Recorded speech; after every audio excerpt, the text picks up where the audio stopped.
Himachal Dastak TV में आप सभी का स्वागत है। मैं हूं आपके साथ प्रवीण मुंगटा।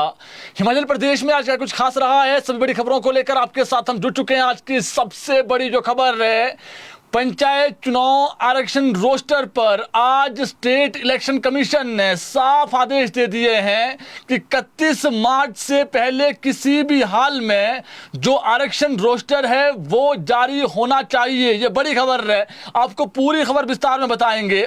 इसके अलावा विधानसभा में आज फिर से जो है वो हिम केयर का जो मामला है वो उठा है और इस पर कहीं ना कहीं जो है वो जुबानी जो तीर है वो दोनों तरफ से चले हैं। लेकिन कहीं ना कहीं आज जो विपक्ष के विधायक हैं उन्हें अधिक मौका मिला कट ऑफ मोशन में बोलने का, और जयराम ठाकुर बार बार यही कह रहे हैं कि जो सिटिंग जज है उससे ही जो है वो इस पूरा अगर घपला हुआ है, जो आरोप लगाए जा रहे हैं जिसको जयराम ठाकुर बेबुनियाद बता रहे हैं, तो इसकी सिटिंग जज से जांच करवाएं। दूध का दूध पानी का पानी हो जाएगा। सभी खबर बताएंगे। शुरुआत करते हैं पहली बड़ी खबर के साथ। किसी भी हाल में सरकार को अब 31 मार्च तक रोस्टर जारी करना होगा। स्टेट इलेक्शन कमीशन ने इसको लेकर आज सेक्रेटरी पंचायती राज को चिट्ठी लिखी है, जिसमें 31 मार्च तक रिजर्वेशन जो प्रोसेस है उसको पूरा करने की बात कही गई है और 13 फरवरी 2026 के सुप्रीम कोर्ट के आदेशों की पालना करने को भी कहा गया है। अब डिलिमिटेशन भी नहीं हो पाएगा। डिप्टी कमिश्नर चुनाव से 3 महीने पहले चुनाव रोस्टर जारी करेंगे। भविष्य में इस बात का ध्यान रखेंगे और भविष्य में पंचायतों की सीमा से छेड़छाड़ नहीं होगी जब तक आयोग अनुमति न दें। चुनाव प्रक्रिया पूरी होने तक कोई और राहत नहीं मिलेगी, ये भी स्टेट इलेक्शन कमीशन ने साफ कह दिया है। आपको बता दें, सरकार द्वारा इंपॉर्टेंट है, प्रदेश सरकार ने जो नई पंचायतें बनाई हैं 204, उन सभी पंचायतों को इलेक्शन कमीशन ने मंजूरी दे दी है, यानी उसको रिजेक्ट नहीं किया है। हालांकि सोमवार को, इसी अगले सोमवार को, मंडे जो आने वाला है, हालांकि सोमवार को हाईकोर्ट में नई पंचायतों का जो केस है वो लगेगा। 7 पंचायतों के लोग हाईकोर्ट गए। हालांकि इसमें सुनने में आ रहा है कि लगभग ये आंकड़ा 30 से ऊपर हो जाएगा और कंबाइंड केस लगेगा मंडे को, जो है वो उसमें हाईकोर्ट में उसमें सुनवाई होगी। जो नई पंचायतों में लोग शामिल नहीं होना चाहते हैं वो हाईकोर्ट गए हैं। आपको बता दें, प्रदेश में इस बार 3773 पंचायतों में पंचायत जो चुनाव है वो होने हैं और इसी को लेकर के कहीं ना कहीं जो आज आदेश निकाले गए हैं, ये आदेश इसलिए भी महत्वपूर्ण है क्योंकि जो आरक्षण रोस्टर है वो अब किसी भी हाल में 31 तारीख को जारी करना होगा। और अब देखिए, जो हमने बताया 3773 जो पंचायतें हैं उसमें चुनाव होने हैं, जिन्हें मई महीने में करवाने की तैयारी है। और हिमाचल दस्तक का जो कह सकते हैं सूत्रों के हवाले से जो खबर हमारे पास है, 20 अप्रैल के आसपास प्रदेश में जो आचार संहिता है वो लगेगी। इसके अलावा ठाकुर सुखविंदर सिंह सुक्खू ने आज मीडिया से बातचीत में कहा कि पेट्रोल, डीजल व गैस की फिलहाल हिमाचल प्रदेश में कोई किल्लत नहीं है। हिमाचल के सामने अभी किसी भी प्रकार की कोई परेशानी नहीं है। हालांकि उन्होंने ये ज़रूर कहा कि अभी हिमाचल प्रदेश में पेट्रोल व डीजल का 15 दिनों का जो स्टॉक है वो पड़ा हुआ है और लगातार केंद्रीय जो मंत्रालय है उससे बातचीत हो रही है। इसी तरह से घरेलू गैस सिलेंडर की दिक्कत नहीं है, लेकिन उन्होंने, सीएम ने मानी ये वाली बात कि कमर्शियल में थोड़ी परेशानी ज़रूर आ रही है। सीएम सुखविंदर सिंह सुक्खू ने आज कहा कि हिमाचल प्रदेश में फिलहाल अभी एलपीजी की कोई कमी नहीं है और पेट्रोल डीजल भी है। निश्चित रूप से आने वाले समय में इसका जो असर है वो देखने को मिलेगा। इस पर जो चीफ सेक्रेटरी है, मुख्य सचिव है, उनको बातचीत जारी रखने को कहा गया है और व्यवस्थाएं बनी रहे इसके लिए काम किया जा रहा है सरकार के द्वारा। हर रोज चीफ सेक्रेटरी इसका रिव्यू भी कर रहे हैं। उन्होंने कहा कि कमर्शियल गैस की जो किल्लत है वो हो गई है, इसकी शिकायत आ रही है और कई जगह जो कमर्शियल सिलेंडर है वो नहीं मिल रहे हैं, सीएम ने माना है। इस पर भी नजर बनाए हुए हैं और केंद्र से लगातार इसको लेकर के वार्तालाप की जा रही है। लेकिन अभी प्रदेश में जो घरेलू गैस सिलेंडर उसकी कोई किल्लत नहीं है, ये सीएम ने माना है। वही नेता प्रतिपक्ष जयराम ठाकुर द्वारा हिम केयर योजना की सिटिंग जज से जांच करवाने की मांग पर आज मुख्यमंत्री ने अपनी प्रतिक्रिया दी है। शिमला में प्रेस को संबोधित करते हुए सीएम ने कहा है कि जो घोटाले हैं उसकी जांच जज से नहीं होती है, बल्कि सरकार की एजेंसी पहले उसकी जांच करती है, ये सीएम ने कहा है। तो जो ये चीज़ें निकल कर आ रही थी कि जो सिटिंग जज है उससे कहीं ना कहीं जो है वो जांच करवाई जाए, ये मांग विपक्ष ने की थी, लेकिन आज सीएम ने इस पर जो है वो कह दिया है कि सिटिंग जज से नहीं, जो हम विजिलेंस से जांच करवा रहे हैं वही जांच आगे जारी रखेंगे। लेकिन आपको बता दें, देर शाम को लगभग 2 घंटे प्राइम मिनिस्टर मोदी के साथ बैठक हुई है जिसमें सीएम सुखविंदर सिंह सुक्खू समेत जो आप कह सकते हैं जो और राज्यों के सीएम है उसमें मौजूद थे। कल शाम को हिमाचल दस्तक पर आपको मैंने अपडेट दे दी थी कि इस बार जो है वो जो चर्चाएं थी सोशल मीडिया पर कि लॉकडाउन लग सकता है, इस पर पूर्ण विराम लग गया है। बीते कल चर्चा हुई है, कोई लॉकडाउन नहीं लगेगा देश के अंदर, ना प्रदेश में लगेगा। और तीसरी चीज ये है कि कल प्राइम मिनिस्टर ने, चाहे वो सुखविंदर सिंह सुक्खू हो या फिर अन्य राज्य के सीएम हो, उनको ये कहा है कि जिस प्रकार से युद्ध चला हुआ है, आपको मालूम है अमेरिका, ईरान, इजराइल के बीच जंग छिड़ी हुई है और ऐसे में कहीं ना कहीं जो है वो कच्चा तेल की जो किल्लत है वो सामने आ रही है। एलपीजी, गैस सिलेंडर और जो पेट्रोल डीजल, देखिए सब की किल्लत जो है कहीं ना कहीं सामने आ रही है। और कल प्राइम मिनिस्टर ने कहा है कि जितने भी देश के चीफ मिनिस्टर्स हैं वो टीम इंडिया की भावना से काम करें और केंद्र सरकार ने ये बात मानी है कि 2 महीने तक कोई किल्लत नहीं है। 2 महीने का जो पूरा स्टॉक है वो केंद्र सरकार के पास है। तो ऐसे में जो है वो जो कह सकते हैं आप, हालांकि कुछ लोग ऐसा है प्रदेश में जो सच्चाई है कि अभी सिलेंडर की कोई किल्लत नहीं है, ना पेट्रोल की किल्लत है ना डीजल की किल्लत है, फिर भी लोग जो कैनियों में लेकर के पेट्रोल डीजल रख रहे हैं। तो ये गलत चीज़ है जी, ऐसा ना करें आप। कह सकते हैं आप इकट्ठा कर दें, फिर जो 2 महीने का स्टॉक है वो भी आप फिर पहले ही ले लेंगे, तो गलत है वो। प्राइम मिनिस्टर ने आश्वस्त किया है कि 2 महीने कोई दिक्कत नहीं आएगी, ना घरेलू गैस सिलेंडर में कोई दिक्कत। हाँ, कमर्शियल में दिक्कत जरूर है, लेकिन उसका भी कहीं ना कहीं से जो है वो कोशिश की जा रही है कमर्शियल सिलेंडर भी जो है वो पहुंचाया जाए। तो कालाबाजारी आप ना करें। और दूसरा ये भी है कि अगर आपके पास सिलेंडर है तो उसका जब खत्म हो जाए, उसके अलावा देखिए हमने हिमाचल दस्तक ने इस पर एक रिपोर्ट भी की है, जो लोग घरेलू गैस सिलेंडर को बुक कर रहे हैं उनको जो है वो तुरंत मिल रहा है। 25 दिन का टाइमिंग है और उस टाइमिंग पे उनको मिल रहा है, ऐसा नहीं है कि बुक नहीं हो रहा है। ये भ्रामक जानकारियां हैं, तो थोड़ा जनता भी जो है वो थोड़ा सहयोग करें। इसके अलावा पश्चिमी एशिया में जारी युद्ध का असर अब हिमाचल प्रदेश में भी दिखाई देने लगा है।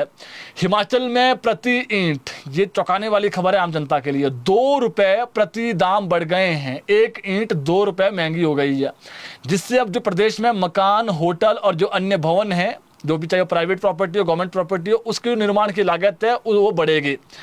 राज्य में पहले ही ईंटों का जो स्थानीय उत्पादन है वो सीमित है। ऐसे में पंजाब, हरियाणा और यूपी से आने वाली जो सप्लाई है उस पर निर्भरता अधिक है। ईंट भट्टों में इस्तेमाल होने वाले कोयले की कीमतों में भारी उछाल आया है। यह कोयला मुख्य रूप से अमेरिका, इंडोनेशिया और जो दक्षिणी अफ्रीका है उससे आयात किया जाता है। पहले इसकी जो कीमत थी वो 10 से 13 हज़ार रुपये प्रति टन के बीच थी, जो अब बढ़कर लगभग 30 हज़ार रुपये प्रति टन तक पहुंच गई है। इस वृद्धि का सीधा असर ईंटों के दामों पर पड़ा है। प्रति ईंट 2 रुपये की वृद्धि से एक ट्रैक्टर ईंटों की जो कीमत है वो करीब 2,000 रुपये तक बढ़ गई है। अगर इसका आप अप्रोक्सीमेटली लगाएंगे तो 2 रुपये के आसपास ही आएगा। इससे बड़े स्तर पर जो निर्माण करने वालों को जो है वो अतिरिक्त जो आर्थिक बोझ है उठाना पड़ रहा है।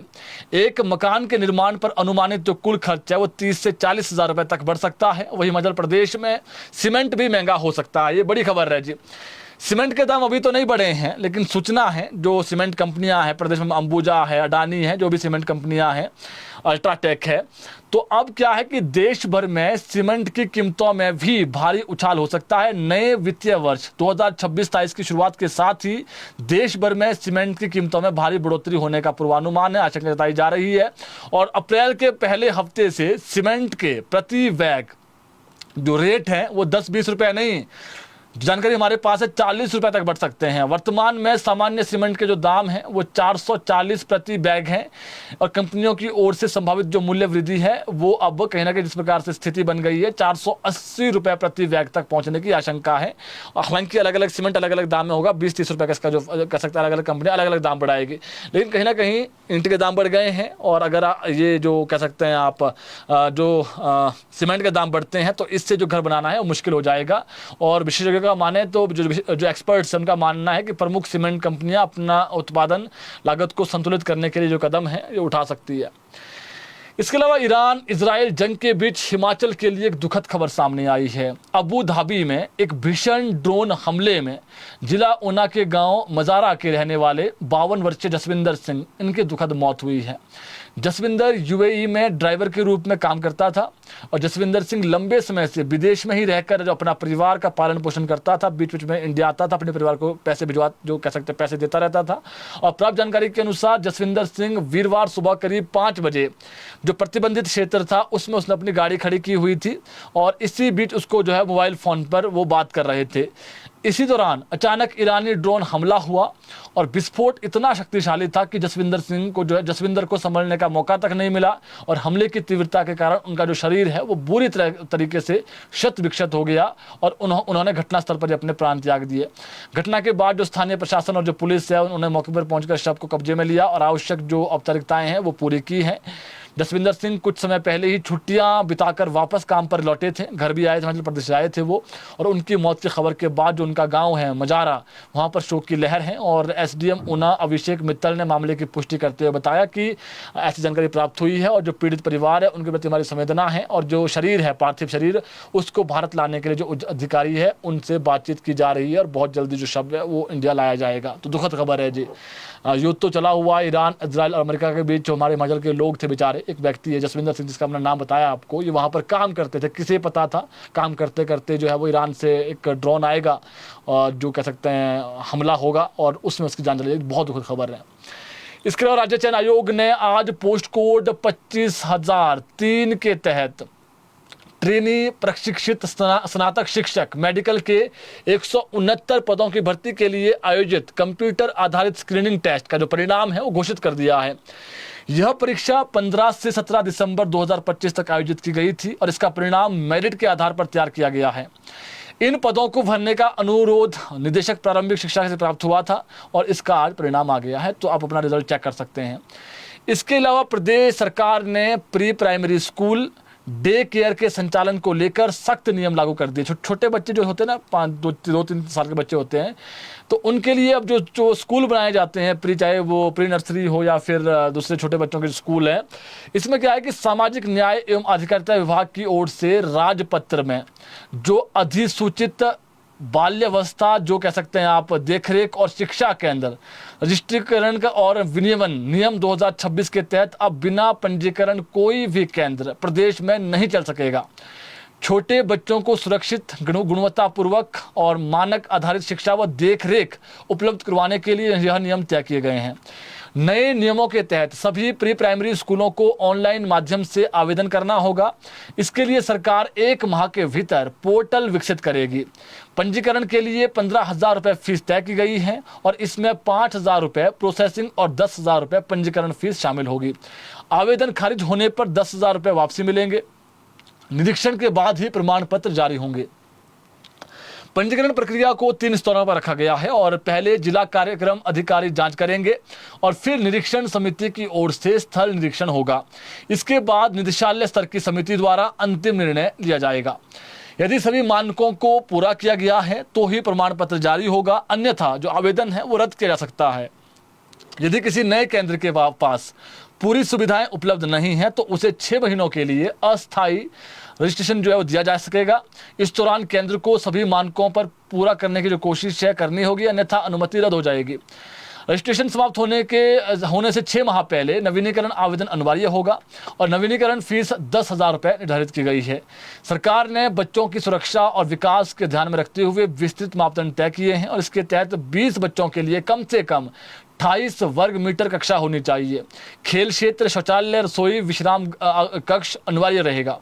सीसीटीवी, प्राथमिक उपचार किट, सुरक्षित पेयजल जरूरी रहेगा और दिव्यांग बच्चों के लिए रैंप और बाधा मुक्त प्रवेश होना चाहिए। हर केंद्र में 1 माह के भीतर माता पिता शिक्षक संघ यानी पीटीए का गठन होगा। इसमें 50% अभिभावक और 50% जो है वो जो कह सकते हैं टीचर्स है वो शामिल होंगे। बच्चों की सुविधा और विकास पर निगरानी के लिए हर 3 माह में बैठक करना अनिवार्य होगा और आंगनबाड़ी केंद्रों से साझा करना होगा। आधार कार्ड और 3.3 से 6 वर्ष के बच्चों का शैक्षणिक जो रिकॉर्ड भी है, 3.6 वर्ष के बच्चों का जो शैक्षणिक रिकॉर्ड रखना होगा। यदि केंद्र नियमों का उल्लंघन करता है तो उपायुक्त या निदेशक जांच कर सकते हैं और इसके तहत नोटिस भी जारी होगा और सुनवाई के बाद कार्रवाई की जाएगी। जरूरत पड़ने पर रजिस्ट्रेशन जो है रद्द किया जा सकेगा। तो ये कुछ एक नियम थे जी जो तय हुए हैं और इसको लेकर के बता दिया हमने आपको। इसके अलावा प्रदेश में नियोजित शहरीकरण इकोसिस्टम तैयार करने के लिए आज नगर एवं ग्राम नियोजन मंत्री राजेश धर्मानी की अध्यक्षता में प्रदेश सरकार और centre of excellence in urban planning and design, school of planning and architecture नई दिल्ली के मध्य एक समझौता ज्ञापन हस्ताक्षरित हुए हैं। इस एमओयू के अनुसार बिलासपुर, हमीरपुर और ऊना जिला के लिए क्षेत्रीय स्तर पर कार्य योजना तैयार की जाएगी। मंत्री राजेश धर्माणी ने कहा कि यह साझेदारी प्रदेश के इन जिलों में व्यवस्थित शहरीकरण की शुरुआत करने में सहायक साबित होगी। और राजधानी शिमला में एक और चौंकाने वाली खबर है, शिमला से चौंकाने वाली खबर है। राजधानी शिमला में एक बांग्लादेशी किन्नर स्टूडेंट चर्चाओं का कारण बना हुआ है। आज कुछ लोग किन्नर से आशीर्वाद लेते हुए देखे जा सकते हैं। हालांकि जो वीडियो है पुराना वीडियो है जिसमें आशीर्वाद दे रहे हैं किन्नर। हिंदू रक्षा मंच ने शिमला पुलिस से इस संबंध में लिखित शिकायत दर्ज कराई है और किन्नर पर मंदिरों में जाकर लोगों द्वारा पैसों की उगाही के आरोप लगे हैं। शिमला पुलिस ने हिंदू रक्षा मंच की शिकायत के बाद जांच की तो मालूम पड़ा कि 30 वर्षीय इस्लाम मोहम्मद शाहिदुल इसका नाम है और ये मूल रूप से राजशाही बांग्लादेश का रहने वाला है। वो जो लड़का है ये स्टडी वीज़ा पर पढ़ाई के लिए शिमला आया है और शिमला की एक प्राइवेट यूनिवर्सिटी में BGMC की जो पढ़ाई है वो कर रहा है। SP शिमला गौरव सिंह के अनुसार पुलिस जांच में मालूम हुआ है कि उसका 2024 से 2028 तक का जो स्टडी वीज़ा है लगा हुआ है और अभी चौथे सेमेस्टर का वो स्टूडेंट है। उसके study visa, stay visa, national ID card, university की फीस स्लिप, 10वीं और 12वीं की कक्षा की मार्कशीट, सभी दस्तावेज जो जांचे गए और ये सारे सही पाए गए हैं।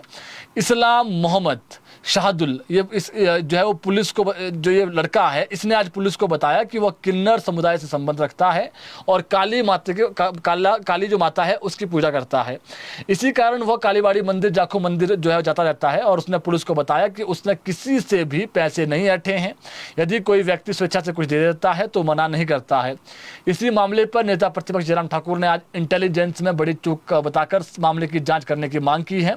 उन्होंने कहा कि एक बांग्लादेशी ऐसे धार्मिक स्थल पर कैसे पहुंच रहा है, यह गंभीर मामला है। उन्होंने कहा कि धार्मिक स्थल की सुरक्षा की दृष्टि से भी जो है वो इसको एग्जामिन जो है वो किया जाना चाहिए।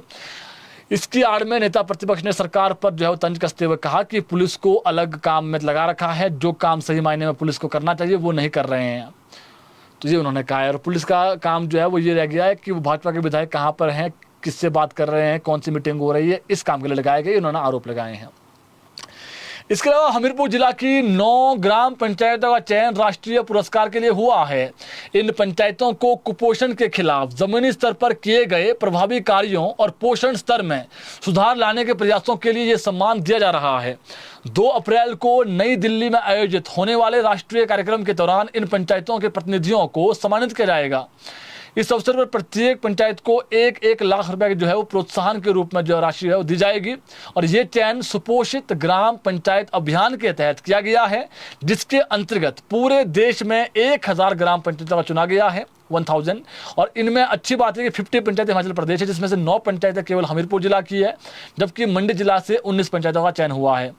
हमीरपुर की जिन पंचायतों को राष्ट्रीय स्तर पर पुरस्कार के लिए सम्मान मिलेगा उनमें पटलांदर, मनिहाल, बल और सानवी, दाड़ला, जोल, री, चमियाना और दबड़ियाना शामिल है। इन पंचायतों ने पोषण जागरूकता बढ़ाने, महिलाओं और बच्चों के स्वास्थ्य सुधार और सरकारी योजनाओं के प्रभावी क्रियान्वयन में उल्लेखनीय जो कार्य वो किया है।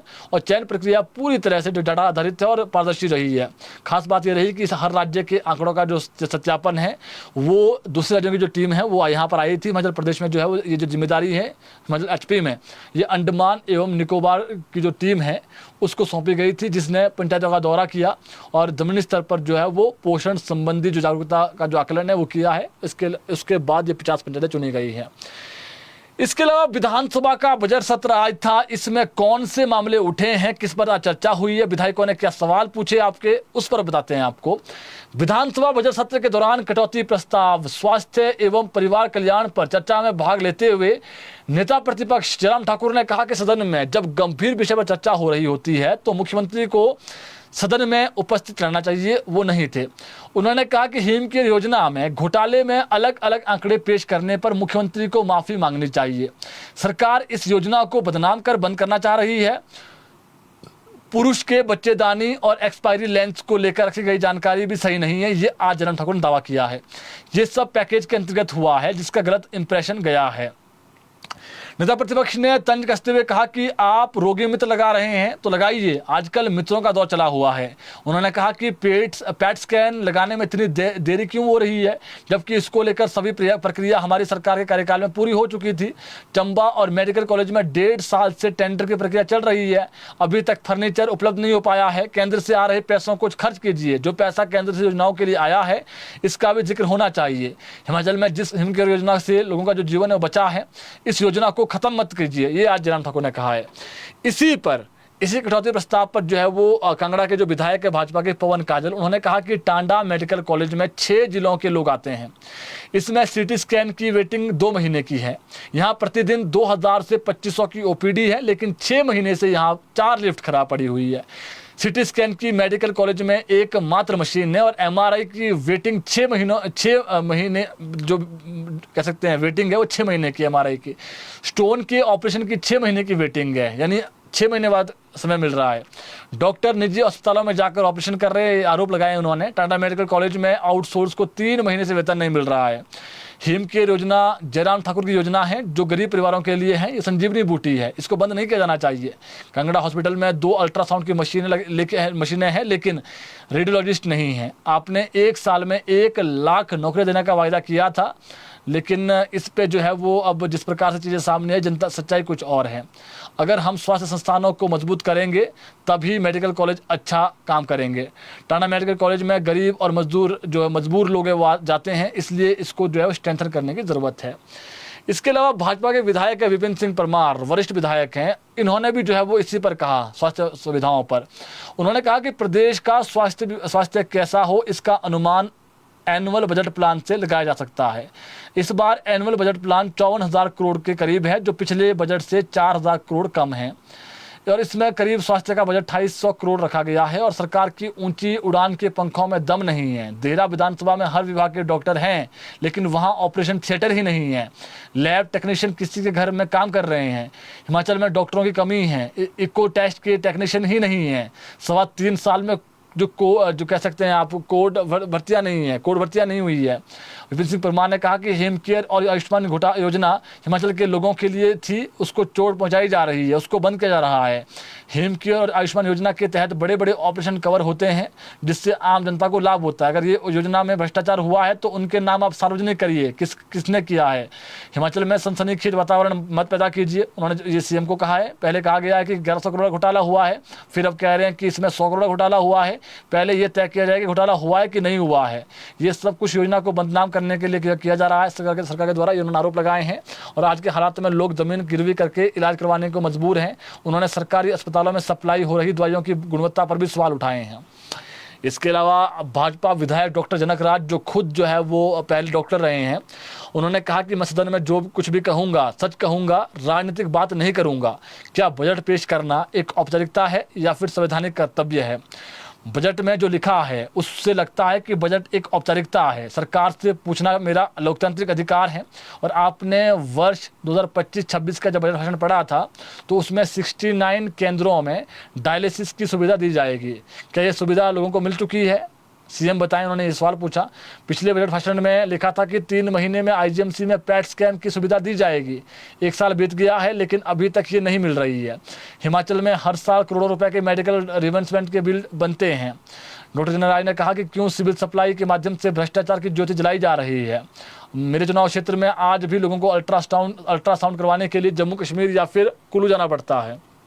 हम विशेष दर्जा प्राप्त क्षेत्र के प्रतिनिधि हैं और हमें संविधान में विशेष दर्जा मिला है। मेरे साथ राजनीति करनी है तो करिए। क्या मेरे चुनाव क्षेत्र में सिर्फ सारे लोग क्या भाजपा के ही है, कांग्रेस के लोग नहीं है वहाँ पर? आपने कहा था कि पिछले बजट में हम 10 कैथ लैब खोलेंगे। आप एक बार टांडा में जाकर हाल तो पूछिए। रोबोटिक सर्जरी भारी भरकम खर्च करने वाली योजना है। आज अस्पताल में एक बेड पर 2 से 3 मरीज लेटाए जा रहे हैं। आपने बजट में सबकी सैलरी बढ़ाई। एड्स कंट्रोल सोसाइटी में 150 कर्मचारियों की सैलरी नहीं बढ़ाई, उनकी भी सैलरी बढ़ाई जानी चाहिए, इन्होंने मांग की है। ये तो हमने बताया कटौती प्रस्ताव पर, स्वास्थ्य पर लगा हुआ, तो स्वास्थ्य की बातें आज सामने आई। स्वास्थ्य मंत्री धनीराम शांडिल ने कहा कि राज्य सरकार नेता प्रतिपक्ष की तरफ से स्वास्थ्य सेवाओं में सुधार को लेकर दिए गए सुझावों पर विचार करेगा। उन्होंने कहा कि जहां भी स्वास्थ्य के क्षेत्र में सुधार की आवश्यकता होगी उस दिशा में प्रयास किए जाएंगे। इसके अलावा कोविड के दौरान अस्पतालों में सेवाएं देने वाले कर्मचारियों की सेवाएं फिर से बहाल करने पर सरकार विचार करेगी। उन्होंने माना कि इन कर्मचारियों ने ऐसे समय में साथ दिया है जब मरीज के नजदीक जाने से भी कोई डरता था। इसके अलावा प्रश्नकाल की बात करें तो प्रश्नकाल में आज जो बड़े मुद्दे उठे हैं उसमें केंद्रीय योजनाओं के आवंटन का एक मामला उठा और इसमें सदन में जो माहौल है वो गर्मा गया।